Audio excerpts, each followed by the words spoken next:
ખુખારમાં મેલડી બારેજા ધામ આજે તો રવિવાર છે, મહાશિવરાત્રિ પણ છે. તો આપણે જાણીએ અને સમજીએ. આજે મહાશિવરાત્રિનો રવિવાર પણ હતો અને મહાશિવરાત્રિ પણ હતી. તો ખુખારમાં મેલડી બારેજા ધામમાં આજે લોકો ખૂબ બધા ભેગા બી થયા હશે અને ખૂબ મજાની વાત એ છે કે લોકો જેમ તેમ આજે કોઈક અલગ રીતના પૂજા કરે, કોઈ અલગ રીતની વાત કરે, પણ સાથે સાથે આજે તમને હું જે કહેવાનો છું એ તમને આજે જણાવવા જઈ રહ્યો છું. ખુખારમાં મેલડી બારેજા ધામ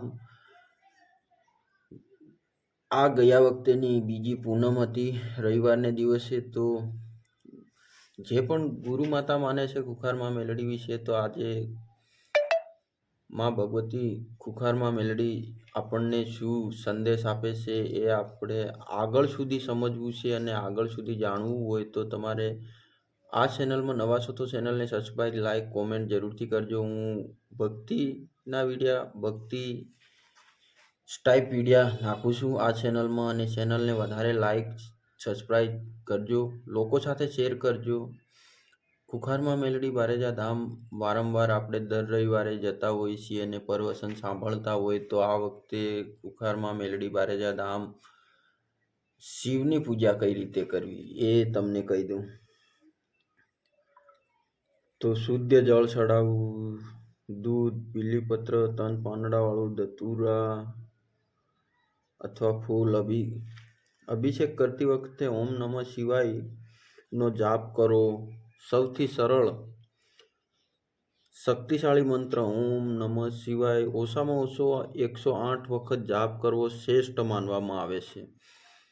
તો ખુખારમાં મેલડી બારેજા ધામ આપણે શિવની બી ભક્તિ કરીએ, બધાની આપણે કરતા જ હોય છે ઓલરેડી બધાની. એટલે રામ નામ બધું જ આપણે કરવાની જરૂર છે. હિન્દુ ધર્મ એટલે કે બધું જ કરવાનું આવે છે. દીવો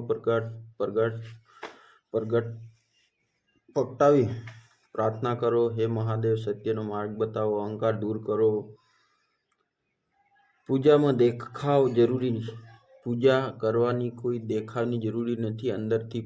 અંદરથી ભાવ ભર્યો એવો જોઈએ ભક્તિ, તો જ સાચું કહેવાય. બાકી તો શું છે, આ કશું છે નથી. હૃદયની સચ્ચાઈ સૌથી મોટી શિવની ક્ષમા અને કરુણાના સ્વરૂપ છે. તે શુદ્ધ મનથી યાદ કરશો તો અવશ્ય કૃપા થશે. જો તમે ઈચ્છો